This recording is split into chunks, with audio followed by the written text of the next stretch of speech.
ஹல்லேலூயா, ஹல்லேலூயா.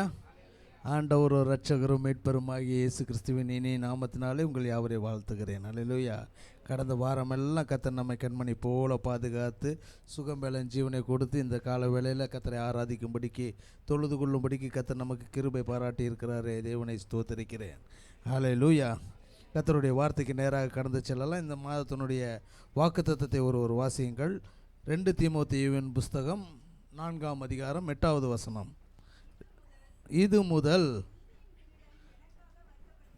நீதியின் கிரீடம் எனக்காக வைக்கப்பட்டிருக்கிறது. நீதியுள்ள நியாயாதிபதியாக கர்த்தர் அந்நாளிலே அதை எனக்கு தந்தருளுவார்.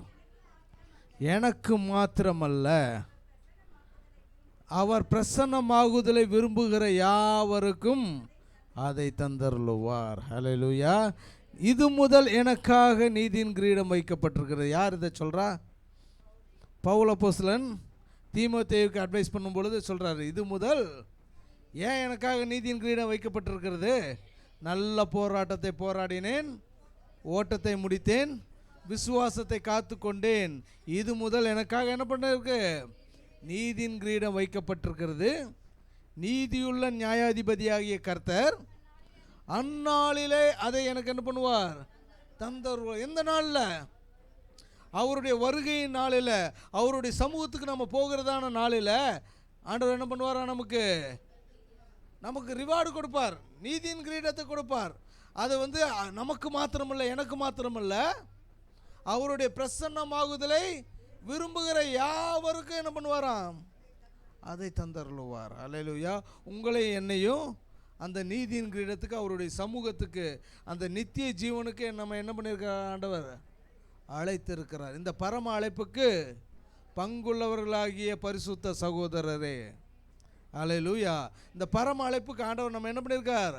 அழைத்திருக்கார். எவர்களை முன்குறித்தாரோ அவர்களை அழைத்திருக்கிறார். எவர்களை அழைத்தாரோ அவர்களை நீதிமான்களாக்கியிருக்கார். எவர்களை நீதிமான்களாக்கினாரோ அவர்களை மகிமையும் படுத்தியும் இருக்கிறார். அல்லேலூயா. அந்த மகிமைப்படுத்துவதற்காகவே ஆண்டவர் நம்ம என்ன பண்ணியிருக்கிறார்? அழைத்திருக்கிறார்.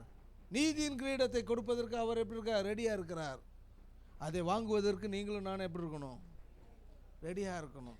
யாரெல்லாம் அவருடைய பிரசன்னமாகுதலை விரும்புகிறார்களோ அவர்களுக்கு என்ன பண்ணுவார்? அதை தந்தருவார். அவருடைய பிரசன்னமாகுதலை விரும்புகிறது என்றால் அந்த பரம அழைப்புக்கு, அந்த பரலோகத்துக்கு போவதற்கு யாரெல்லாம் வாஞ்சியாக இருக்கிறார்களோ, யாரெல்லாம் ரெடியாக இருக்க, வாஞ்சியாக இருக்கிறவங்க என்ன பண்ணுவாங்க? ஆயத்தமாக இருப்பாங்க. நம்ம ஒரு ஊருக்கு போகணுன்னு பிளான் பண்ணிட்டோம் அப்படின்னம்னா, ஒரு வெக்கேஷன் போகணுன்னு பிளான் பண்ணிட்டோம்னா என்ன பண்ணுவோம்? அதுக்கு ஆயத்தம் எப்போ பண்ணுவாங்க? கடைசி நேரத்தில் தான் ஆயத்தமாகுமா? நாங்களாம் ஒரு வெக்கேஷனுக்கு போகணுன்னா எப்படி என்ன தெரியுங்க பண்ணுவோம்? ஒரு குறைஞ்சது 6 மாதத்துக்கு முன்னாடி இருந்தே கொஞ்சம் கொஞ்சமாக பைசா என்ன பண்ணுவோம்? சேர்த்து. நாங்கள் மட்டும் இல்லை, எல்லாருமே அப்படி தான் ஏறக்குறைய. இந்த நாட்களில் தான் திடீர்னு நினச்சா எல்லாம் ஃபாஸ்ட் ஃபுட் மாதிரி எல்லாம் நடக்கிறது. ஆனால் அந்த பரம அழைப்புக்கு பங்குள்ளவர்களாகிய நமக்கு ஆண்டவர் என்ன பண்ணியிருக்கிறாருன்னா, அதுக்கு நாம் போவதற்கு போன வாரத்தில் கர்த்தருடைய வார்த்தையை நாம் என்ன தியானித்தோம்? முடிவு பரியந்தம் நிலை நிற்பவனே ரட்சிக்கப்படுவான். முடிவு பரியந்தம் அவருடைய விசுவாசத்தை நம்ம என்ன பண்ணுவோம்? உறுதியாய் பற்றி கொள்ள வேண்டும் என்று நாம் போன வாரத்தில் கர்த்தருடைய வார்த்தையை தியானித்தோம். இந்த வாரத்தில் நாம் தொடர்ந்து நம்ம கர்த்தருடைய வார்த்தைக்கு நேராக கடந்து செல்லலாம், வாசிக்கலாம். 1 கொரிந்தியருக்கு எழுதின நிருபம் 9ஆம் அதிகாரம் 25வது வசனத்தை வாசிப்போமா? 1 கொரிந்தியர் 9ஆம் அதிகாரம் 25வது வசனம். 1 கொரிந்தியர் 9:25. பந்தயத்திற்கு போராடுகிற யாவரும் எல்லாவற்றிலேயும் இச்சையடக்கமாயிருப்பார்கள். அவர்கள் அழிவில்லாத கிரீடத்தை பெறும்படிக்கு அப்படி செய்கிறார்கள். நாமோ அழிவில்லாத கிரீடத்தை பெறும்படிக்கு அப்படி செய்கிறோம். அல்லேலூயா, அல்லேலூயா. பந்தயத்துக்கு என்ன பண்ணுறாங்களாம்? போராடுகிற யாவரும் எல்லாவற்றிலே எப்படி இருப்பாங்களாம்? இச்சை அடக்கமாக இருப்பார்கள். இச்சை அடக்கம் என்றால் ஆவியின் கனியில் கடைசி இச்சை அடக்கம். இச்சை அடக்கம் என்றால் என்ன? இச்சை அடக்கம் என்றால் சிம்பிள். நம்ம ரொம்ப தியாலஜியான மாதிரி ரொம்ப யோசிக்கிறோம். இச்சை அடக்கம் என்றால் ஒன்றுமே இல்லை, செல்ஃப் கண்ட்ரோல், சுய கட்டுப்பாடு. ஒரு ஓட்டப்பந்தயத்திலேயோ ஒரு ஸ்போர்ட்ஸில் இருக்கவங்க என்ன பண்ணுவாங்க? அவங்க கடைசி நேரத்தில் போய் ப்ராக்டிஸ் பண்ணுவாங்களா? அவங்க ஆரம்பத்துலேருந்தே ப்ராக்டிஸ் பண்ணுவாங்க, தயாராகுவாங்க. அந்த தயாராகிறதான பணியில் எல்லாத்துலேயும் என்ன பண்ணுவாங்க? ஒரு சுய கட்டுப்பாடு இருக்கும். எல்லா காரியத்திலையும் நல்லா ப்ராக்டிஸ் பண்ணிட்டு சாப்பிட்ற விஷயத்தில் கட்டுப்பாடே இல்லைன்னா அந்த நேரத்தில் என்ன பண்ண முடியாது? ஓடுறதுக்கு முன்னாடி போய் நல்லா போய் சாப்பிட்டு போய் ஓடனா என்ன நடக்கும்?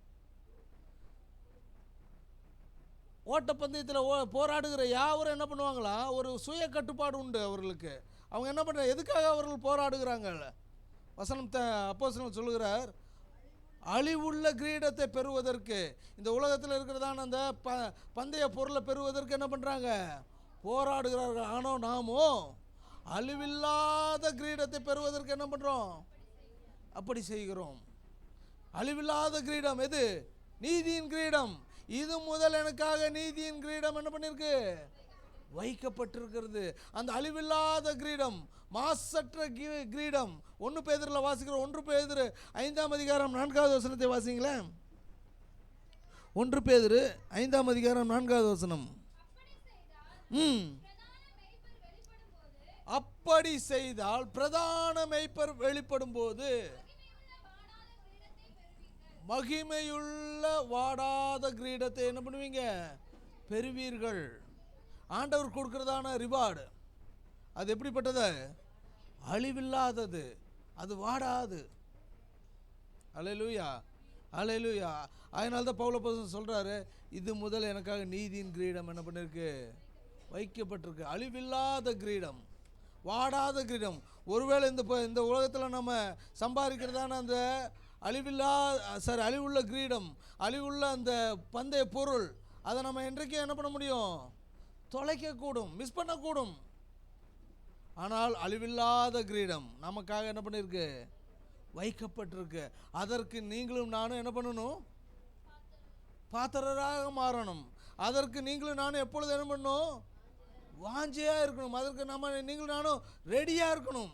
அதற்கு நீங்களும் நானும் எப்படி இருக்கணும்? ஒவ்வொரு நாளும் தயாராகி கொண்டே இருக்கணும். வேதத்தில் 10 கன்னிகைகளை குறித்து வேதம் என்ன பண்ணுறது? சொல்லுகிறது. 10 கன்னிகளும் மணவாளனுடைய வருகைக்காக என்ன பண்ணுறாங்க? ஆயத்தமாகி எதிர்கொண்டு போகிறாங்க. அதில் வேதம் சொல்லுகிறது, புத்தியுள்ள கன்னிகைகள் 5 பேர் என்ன பண்ணுறாங்க? எல்லாவற்றையும் என்ன பண்ணுறாங்க? எக்ஸ்ட்ராவா எல்லாம் ரெடியாக போகிறாங்க. ஒருவேளை அவர் வருவதற்கு தாமதமானால் எண்ணெய் தீந்தா என்ன பண்ணுறது? எக்ஸ்ட்ரா எண்ணெய் கொண்டு போகிறாங்க. ஆனால் மற்ற 5 பேரோ என்ன பண்ணுறாங்க? அந்த நேரத்துக்கு என்ன பண்ணுறாங்க? அவர்கள் என்ன இல்லை? ரெடி இல்லை, அவர்கள் ஆயத்தமாக இல்லை. வேதம் சொல்லுகிறது, மணவாளன் வருவதற்கு என்ன பண்ணுச்சு? தாமதமானது. அப்பொழுது அவர்களுடைய என்ன பண்ணுச்சு? இவர்களுடைய எல்லாம் தீரும் பொழுது அவங்க என்ன பண்ணுறாங்க? புத்தியுள்ளவர்கிட்ட போய் கேட்குறாங்க, நீங்கள் என்ன பண்ணுங்க? உங்களுடைய எண்ணெயில் என்ன பண்ணுங்க? கொஞ்சம் கொடுங்க. வேதம் சொல்லுது, அவர்களோ புத்தியுள்ளவர்கள். அவர்கள் சொல்கிறாங்க, உங்களுக்கு கொடுத்து எங்களுக்கு பத்தாமல் போயிடுச்சுன்னா என்ன பண்ணுறது? நீங்கள் என்ன பண்ணுங்க? போய் கடையில் வாங்கிட்டு வாங்க. எப்பொழுது நம்ம எல்லா காரியத்திலும் என்ன பண்ணணும்? எவர் ரெடியாக இருக்கணும். பந்தயத்துக்கு போராடுகிற யாவரும் என்ன பண்ணணும்? ஒரு சுய கட்டுப்பாடு, செல்ஃப் கண்ட்ரோல். எல்லாவற்றிலே என்ன பண்ணுவாங்களாம்? இச்சை அடக்கத்தோடு கூட என்ன பண்ணுவாங்க? இருப்பாங்க. இச்சை அடக்கம் ஆவியின் கனியில் கடைசியாக சொல்லப்பட்டதான காரியம். அன்பு, சந்தோஷம், சமாதானம், நீடிய பொறுமை, தயவு, நற்குணம், விசுவாசம், சாந்தம், இச்சை அடக்கம். இந்த இச்சை அடக்கம் இல்லை அப்படின்னா, இந்த செல்ஃப் கண்ட்ரோல் இல்லைன்னா மேலே சொல்லப்பட்டதான எந்த காரியமும் நமக்கு என்ன பண்ணாது? வரவே வராது. ஆவியின் கனி நமக்குள்ளே பூர்ணமாகணும்னா முதலாவது என்ன பண்ணும்? அந்த இச்சை அடக்கம் நமக்குள்ளே என்ன பண்ணும்? ஒரு செல்ஃப் கண்ட்ரோல் ஒவ்வொருவருக்குள்ளாரும் என்ன பண்ணும்? இருந்தால் தான் நம்ம அந்த பந்தய பொருளுக்காக நம்ம போராடி கொண்டிருக்கோமே, அதை என்ன பண்ண முடியும்? அந்த நித்திய ஜீவனை என்ன பண்ண முடியும்? பெற்றுக்கொள்ள முடியும். போன வாரத்தில் கர்த்தருடைய வார்த்தையை தியானித்தோம். நம்ம இழந்து போகாதபடிக்கு நீங்கள் என்ன பண்ணுங்கள்? இயேசுவை என்ன பண்ணுங்க? நோக்கி பாருங்கள். நமக்கு பிரதான ஆசாரியர் அவரே, நம்மை ரட்சித்தவர் அவரே. அவரை நோக்கி பார்ப்பீர்கள் என்றால் நம்ம என்ன பண்ண மாட்டோம்? நம்முடைய பாதையில் இடறி போக மாட்டோம். நம்முடைய வழிகளில் என்ன பண்ணணும்? ஆகையால் இந்த எபிரேயரில் வாசிக்கிறோம், எபிரேயர் 12ஆம் அதிகாரம் 1வது வசனம், மேகம் போன்ற இத்தனை திரளான சாட்சிகள் நம்மை சூழ்ந்திருக்க நமக்கு பாரமான யாவற்றையும் நம்மை நெருக்குகிறதான பாவங்கள் எல்லாவற்றையும் நீ என்ன பண்ண? உதறி தள்ளிவிட்டு. நம்முடைய சூழ்நிலைகளில் நம்மை நெருக்குகிறதான காரியங்கள், நம்முடைய சூழ்நிலைகளில், நம்முடைய போராட்டமான சூழ்நிலைகளில் நம்ம எதை பார்க்கிறோம்? இஸ்ரேல் ஜனங்க என்ன பண்ணாங்க? எகிப்தை விட்டு கடந்து வரும் பொழுது, அடிமைத்தனத்தை விட்டு கடந்து வரும் பொழுது அவர்களுக்கு முன்னதாக செங்கடல் நின்றது. அவர்களுடைய கண்கள் எல்லாம் என்ன இருந்துச்சு? அந்த செங்கடல் மேலே தான் இருந்துச்சு. வழி திறக்கிறவர் ஆண்டவரை அவர்கள் என்ன பண்ணல? நோக்கி பார்க்க. அவர்கள் என்ன பண்ணாங்க? அவர்களுடைய சூழ்நிலை, அவர்களுடைய பாதைகள்லாம் அடைப்பட்டிருக்கிறத பார்த்து என்ன பண்ணாங்க? முறுமுறுத்தாங்க. எகிப்தில் என்ன இல்லை? சவக்கடைகள், பிரேத குழிகள் இல்லைன்னா என்ன பண்ணீங்க? எங்களை இங்கே கூட்டிகிட்டு வந்துருக்கீங்க, எங்கள் எல்லாரும் என்ன பண்ணுங்க? இந்த செங்கடலில் அழிக்கும்படிக்க கொண்டு வந்தீங்க. என்ன பண்ணுறாங்க? மோசையிட்டு ஆரோன்ட்டு என்ன பண்ணுறாங்க? முறுமுறுக்கிறாங்க. மோசையும் ஆரோனும் என்ன பண்ணாங்க? ஆண்டவரை நோக்கி பார்த்தாங்க. ஆண்டவர் சொன்னார், உன்னுடைய கையில் என்ன இருக்குது? கோல். அந்த கோலை நீட்டு. செங்கடல் ரெண்டாக பிளந்தது. வெட்டாந்தரையில் நடந்து போகிறது போல் என்ன பண்ணாங்களாம்? நடந்து போனாங்க. வெட்டாந்தரையில் நடந்து போனது போல. அதை இன்றைக்கு என்ன பண்ணுறாங்க? நிறைய பேர் என்ன பண்ணுற? கொச்சப்படுத்துகிறாங்க. அது என்ன இல்லை, அது செங்கடல் என்ன பண்ணல? ரெண்டாக பிளக்கலை. அது தண்ணி என்ன பண்ணுச்சு? வத்திருச்சு. அதில் என்ன பண்ணாங்க? அவங்க முழங்கால் அளவுக்கு தண்ணி இருந்து கடந்து போயிட்டாங்க அப்படின்றாங்க. அவங்க கடந்து போனாங்க, ரைட்டு, ஓகே. பின்னாடி வந்த சேனை என்ன ஆனது? ஆண்டவர் திரும்பமாக அந்த செங்கடலை மூடின பொழுது பார்வோனும் அவனுடைய சேனை என்ன பண்ணுச்சு? அந்த கடல் என்ன பண்ணுச்சு? அமிழ்த்தி போட்டார். நமக்காக பாதை இல்லாத இடங்களில் ஆண்டவர் என்ன பண்ணுவாராம்? பாதை உண்டு பண்ணுவார். வெட்டாந்தரையில் ஹைவே ரோடு போட்டது போல சுமூகமான பாதையை கர்த்தர் நமக்கு என்ன பண்ணுவார்? ஏற்பாடு பண்ணுவார். அதற்கு நீங்களும் நானும் செய்ய வேண்டியது அவரை நோக்கி பார்க்கணும். எல்லா சூழ்நிலையை என்ன பண்ணாதீங்க? பார்க்க சூழ்நிலையை பார்த்தா சூழ்நிலை என்ன பண்ணும்? நம்ம பயமுறுத்தும். சூழ்நிலையை நம்ம அமிழ்த்து போடும். பேதுரு சொல்கிறான், ஆண்டவரே நீரேயானால் உண்மை போல நான் என்ன பண்ணுறேன்? இந்த கடலில் நடந்து வரேன். நடந்து வான்றாரு. அவன் என்ன பண்ணுறான்? பேதுரு கடலில் நடக்கிறான். பிற்பாடு அவனுடைய கண்கள் எங்கே போச்சு? அவன் சூழ்நிலைகளை பார்த்தோன்னா அவன் என்ன பண்ணான்? பயந்து போய் அமிழ்ந்து போகிறான். நம்ம என்றைக்கும் அமிழ்ந்து போகக்கூடாது. நம்முடைய வாழ்க்கையில் ஜெயம் வேண்டும். நம்ம வெற்றியோடு நம்ம கடந்து போகணும்னா சூழ்நிலைகள்லாம் நமக்கு என்னைக்கு சாதகமாகவே இருக்காது. அது பாதகமாக தான் இருக்கும். நம்மை நெருக்கும். நம்மை நெருக்கி வருகிறதான பாவங்கள், பாரங்கள் எல்லாவற்றையும் என்ன பண்ணு? உதறி தள்ளிவிடு. கர்த்தர் மேலே உன் பாரத்தை என்ன பண்ணு? வைத்துடு. கலங்கி தவிக்கவே வேண்டாம். கர்த்தர் மேலே வச்சுட்டிங்கன்னா போதும். உங்கள் பாரத்தை சுமக்காமல் தூக்கி வச்சுட்டிங்கன்னா போதும். அப்பாடா அப்படின்னு என்ன பண்ணும்? ஒரு விடுதலையோடு கூட காணப்படலாம். நம்ம தூக்கிட்டு வருகிறதான சுமையை ஒரு இறக்கி வச்சதுக்கப்புறம் என்ன எப்படி இருக்கும்? அப்பாடான்னு ஒரு ஃபீல் இருக்கும். நமக்கு நம்முடைய குடும்பத்தில் காணப்படுகிற பிரச்சனைகள், போராட்டங்கள், வேதம் சொல்லுகிறது, நீ என்ன பண்ணு? நீ சுமக்க தேவையே இல்லை. அவர் நமக்காக ஏற்கனவே என்ன பண்ணிட்டாரு? சுமந்து தீர்த்துட்டார். ஆகையினால உன்னுடைய பாரங்கள், கவலைகள் எல்லாவற்றையும் என்ன பண்ணு? அவர் மேலே வைத்து விடு. அவர் நம்மை பார்த்து சொல்ல, கலங்காதே மகனே, திகையாதே, நான் உன் கூட இருக்கிறேன். நான் உன்னை விட்டு விலகுவதும் இல்லை, கைவிடுவதும் இல்லை. நான் மோசையோடு கூட இருந்தது போல நான் உன்னோடு கூட இருப்பேன். பாதை இல்லாத இடங்களில் நமக்கு பாதைகளை உண்டு பண்ணுவார். சூழ்நிலைகளை பார்த்தோம்னா சூழ்நிலைகள் என்ன பண்ணும்? நமக்கு ஸ்டோரி சொல்லும், நம்ம அமுத்திப்படும். நமக்கு வழியே கிடையாது. அது நம்ம என்ன பண்ணும்? அவிசுவாசத்துக்குள்ளே என்ன பண்ண வேலை என்ன பண்ணும்? நடத்தும். கர்த்தர் கொடுத்ததான அந்த வெளியேறப்பெற்ற விசுவாசம். வேதம் சொல்ல, எபேசியரில் வாசிக்கிறேன், எபேசியர் 2:7-8, இது என்ன பண்ண? கிருபையினாலே அவருடைய விசுவாசத்தை கொண்டு என்ன பண்ணீங்க? ரட்சிக்கப்பட்டீர்கள். இந்த விசுவாசம் அது எப்படிப்பட்டது? வேதம் சொல்லுது, இது உங்களால் உண்டானதல்ல, தேவனுடைய ஈவு, கிஃப்ட். அந்த கிஃப்டை நம்ம எப்படி பாதுகாக்கிறோம்? உங்களுடைய பொக்கிஷங்களை என்ன பண்ணுங்க? பரலோகத்தில் சேர்த்து வையுங்கள், அங்கே பூச்சியாவது. மத்தேயுவின் புஸ்தகம் 6ஆம் அதிகாரம் 19-20 வசனம் வாசிங்களேன். மத்தேயு 6:19-20.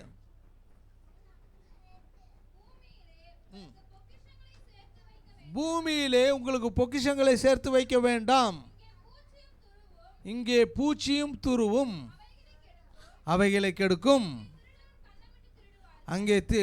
இங்கே திருடரும் கண்ணமிட்டு திருடுவார்கள். பரலோகத்தில் உங்கள் பொக்கிஷங்களை சேர்த்து வையுங்கள், அங்கே பூச்சியாவது துருவாவது கெடுக்கிறதும் இல்லை, அங்கே திருடர் கண்ணமிட்டு திருடுகிறதும் இல்லை. உங்கள் பொக்கிஷம் எங்கே இருக்கிறதோ அங்கே உங்களுடைய இருதயம் இருக்கும். இங்க பொக்கிஷம் பொக்கிஷம் என்று வாசித்தோம். எது நம்முடைய பொக்கிஷம்? நம்முடைய பொக்கிஷம் எந்த பொக்கிஷத்தை பரலோகத்தில் சேர்த்து வைக்க வேண்டும்?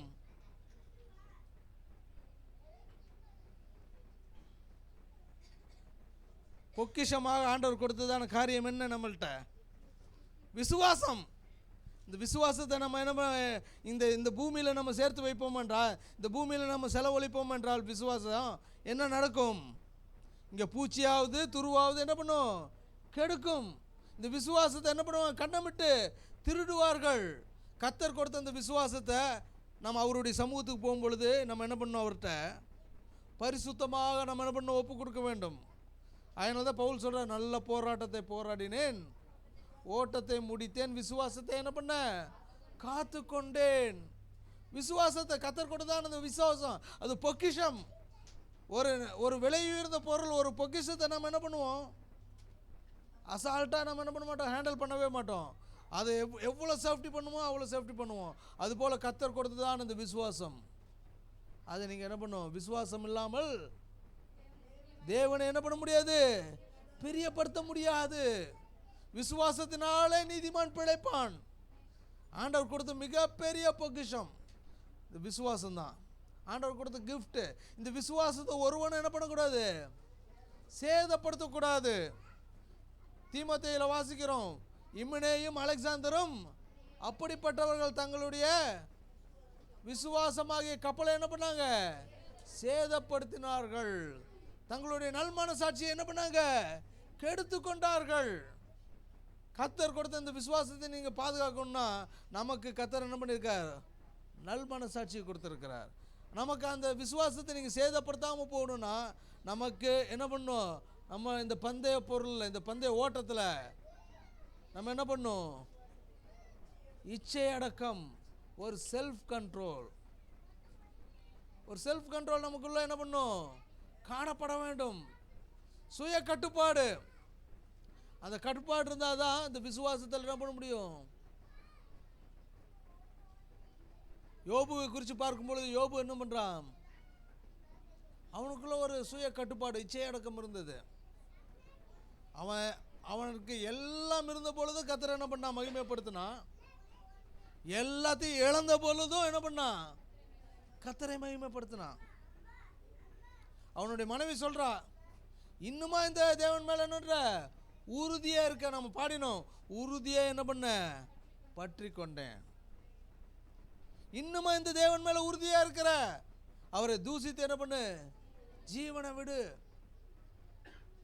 அழகா சொல்றாரு யோபு, தேவனிடத்துல நன்மையை பெற்ற நாம் தீமையும் பெற வேண்டாமோ?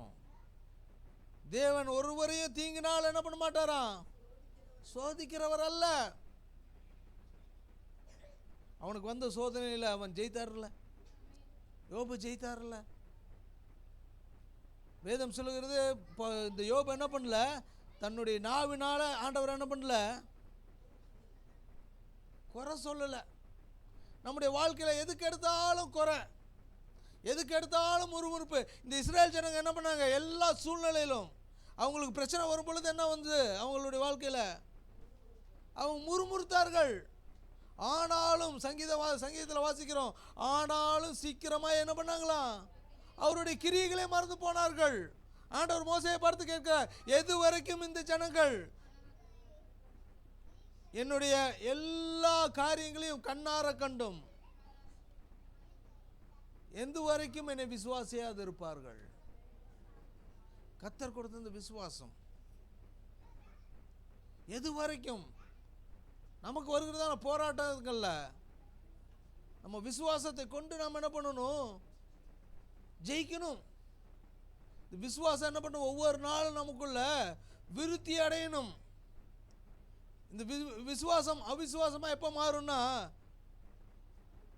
நம்முடைய கண்கள் ஆண்டவரை விட்டு தூர போகும் பொழுது, நம்முடைய கண்கள் இயேசுவை விட்டு அவர் மேலே பதியாமல் நம்முடைய சூழ்நிலைகளை பார்ப்போம் என்றால், நமக்குள்ள என்ன வரும் அப்படின்னா, விசுவாசம் நம்ம விட்டு கடந்து போயிடும்.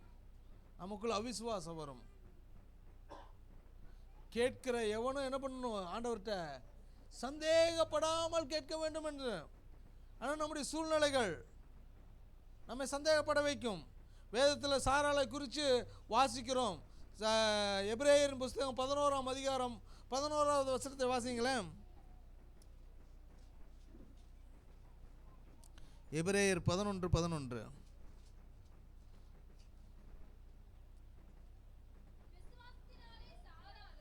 விசுவாசத்தினாலே சாராளும் வாக்குத்தத்தம் பண்ணினவர் உண்மையுள்ளவர் என்று எண்ணி கர்ப்பந்தரிக்க பலனடைந்து பிள்ளை பெற்றாள்.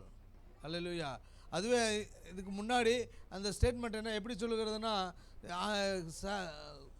ஆபிரகாமுடைய வீட்டை 3 தேவதூதர்கள் சந்திக்க வராங்க. அப்போ பார்த்து ஒரு உற்பவ கால திட்டத்தில் சாரால் ஒரு குமாரன் என்ன பண்ணியிருப்பா, கையில் ஏந்தி கொண்டிருப்பான்னு சொல்லும் பொழுது வேதம் சொல்லுகிறது, சாரால் என்ன பண்ணுகிறாள், நகைக்கிறா, சிரிக்கிறா. ஏன் சிரிக்கிறா? அவளுக்கு தெரியும் அவளுடைய ஸ்திரீகளுக்குள்ள வழிபாடெல்லாம் நின்று போச்சு, கர்ப்பம் செத்து போச்சு, வயசு ஆல்மோஸ்ட் என்ன பண்ணுச்சு, 80-90 ஆயிடுச்சு, எங்கே நான் பிள்ளையை பார்க்க முடியும்? உடனே தேவதூதர்கள் சொல்ல, சாராலே நீ நகைக்கிறாய். உடனே அவளுக்குள்ள ஒரு பயம், நான் நகைக்கலை அப்படின்னு. வேதம் தெளிவாக சொல்லுது, அவன் நகைக்கிறான். ஆனால் அவன் என்ன பண்ணுறா, நான் நகைக்கலை. ஆனால் அவளுடைய சூழ்நிலை அவளுக்கு என்ன பண்ணுது, அது சொல்லுகிறதான பாடம் முடியாது. உடனே ஆண்டவர்கிட்ட வருகிறதான வார்த்தை, கர்த்தரால கூடாத காரியம் உண்டோ? அந்த வார்த்தையை கேட்ட உடனே சாராள் என்ன பண்ணுகிறா, விசுவாசிக்கிறாள். விசுவாசத்தினாலே கர்ப்பம் தரிக்க சாராள் என்ன பண்ணுறா, பலன் அடைந்து பிள்ளை பெற்றாள். தேவனால கூடாத காரியம் ஒன்றுமே கிடையாது. அவர் சொல்லாகும், கட்டளையிட நிற்கும். நம் தேவனால கூடாத காரியம் ஒன்றுமே கிடையாது. அவர் மேலே வைத்திருக்கிற விசுவாசம், அதற்கு வருகிறதான சோதனை, அதற்கு வருகிறதான போராட்டம் தான். ஆனால் நம்ம எதற்கும் என்ன பண்ணக்கூடாது, கவலைப்பட. பவுலப்போஸ்தலன் சொல்ற, நீங்கள் ஒன்றுக்கும் கவலைப்படாமல் எல்லாவற்றையும் குறித்து நீங்கள் என்ன பண்ணுங்க, ஸ்தோத்திரத்தோடு கூட தேவனுக்கு என்ன பண்ணுங்க, தெரியப்படுத்துங்கள். அப்பொழுது எல்லா புத்திக்கு மேலான தேவ சமாதானம் நம்மை நிரப்பும். ஹல்லேலூயா, ஹல்லேலூயா. எப்பொழுதும் தேவனை என்ன பண்ணும், ஸ்தோத்தரிக்க பழகணும் எல்லா சூழ்நிலை. அதனால்தான் யோபு சொல்றார், கர்த்தர் கொடுத்தார், கர்த்தர் எடுத்தார், கர்த்தருடைய பரிசுத்த நாமத்துக்கு ஸ்தோத்திரம். நம்முடைய எல்லா சூழ்நிலைகளிலும் அப்படி நம்மளும் இருக்கணும். அப்படின்னா நம்முடைய கண்கள் இயேசுவை நோக்கி கொண்டிருக்கணும். அவரை நோக்கி பார்த்த முகங்கள் பிரகாசம் அடைந்தன, வெட்கப்பட்டு போனதில்லை. அவரை நோக்கி பார்த்தோம்னா நமக்கு வழி நல்ல தெளிவாக தெரியும். நமக்கு பாதை இல்லாத இடத்துல கூட நமக்கு அங்கே ஆண்டவர் பாதையை வச்சிருக்காருன்னு நல்லா தெரியும். அவரை பார்க்கல, சூழ்நிலையை பார்த்துட்டு இருந்தோம்னா எரியோ கோட்டை மூடி இருக்கிறது போல, செங்கடல் மூடி இருக்கிறது போல தான் தேர் இஸ் நோ வே அப்படின்ட்டு என்ன பண்ணுவோம், புலம்பிட்டு உட்காந்துருப்போம். பாதை இல்லாத இடங்களில் நமக்கு பாதை உண்டு பண்ணுகிறவர். ஹல்லேலூயா. வனாந்தரத்தில் வழிகளையும் அவாந்தர வழிகளில் ஆறுகளையும் உண்டு பண்ணுகிறவர். வனாந்தரத்தில் பாதையே கிடையாது, எங்கே பார்த்தாலும் ஒரே மாதிரி தான் இருக்கும். போய் சேர்றதான திக்கு தெரியாது, இடம் தெரியாது. அந்த வனாந்தரத்தில் ஆண்டவர் எப்படி நடத்தினாரா தம்முடைய ஜனங்களை? பகலிலே மேகஸ்தம்பத்தினாலும் இரவில் அக்கினி ஸ்தம்பத்தினாலும் பாதை காட்டி அவர் நடத்தினார். இந்த தேவன் என்றென்றைக்கும் உள்ள சதா காலங்களிலும் நம்முடைய தேவன் மரண பரியந்தம் நம்மை நடத்துவார். நம்மை அழைத்த தேவன் பாதியிலேயே விட்டுட்டு போயிட மாட்டார். இந்த பரம அழைப்புக்கு பங்குள்ளவர்களாகிய பரிசுத்த சகோதரரே, தீத்துல வாசிக்கிறோம். தீத்து 2ஆம் அதிகாரம் 3வது வசனத்தை வாசிங்களேன். தீத்து 2ஆம் அதிகாரம் இல்ல அந்த அனந்த பாக்கியத்துக்கு ஒரு வசனம் வரும். இல்லை 3:2 2:13 வாசிங்களா. நாம் நம்பி இருக்கிற அனந்த பாக்கியத்துக்கும் மகாதேவனும்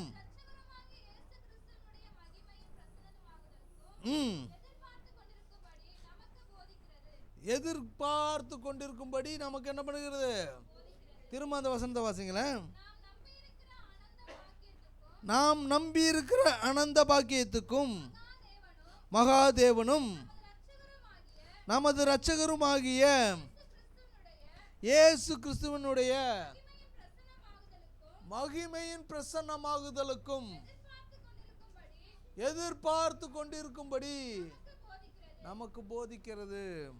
நமக்கு என்ன காரியத்தை சொல்லிக் கொடுக்கிறதுனா, அவருடைய பிரசன்னமாகுதலை விரும்புகிற யாவருக்கும் அதை தந்தருள்வார். அவருடைய பிரசன்னமாகுதலை அதை நம்ம என்ன பண்ணணும்?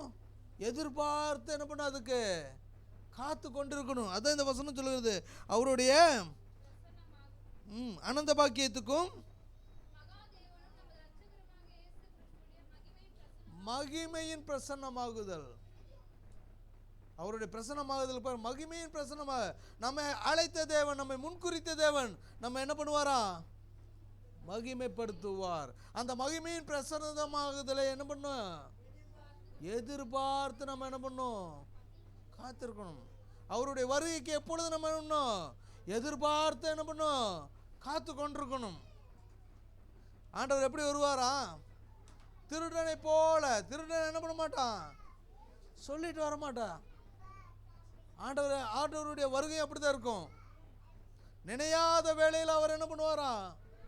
வருவார். அந்த நினையாத வேளையில் அவரை சந்திக்க நம்ம என்ன பண்ணணும்? ஆயத்தமாக இருக்கணும். வாசிக்கலாம். சங்கீதத்தின் புஸ்தகம் 2ஆம் சங்கீதம் 10, 11, 12 வசனங்களை வாசிக்கலாம். சங்கீதம் 2.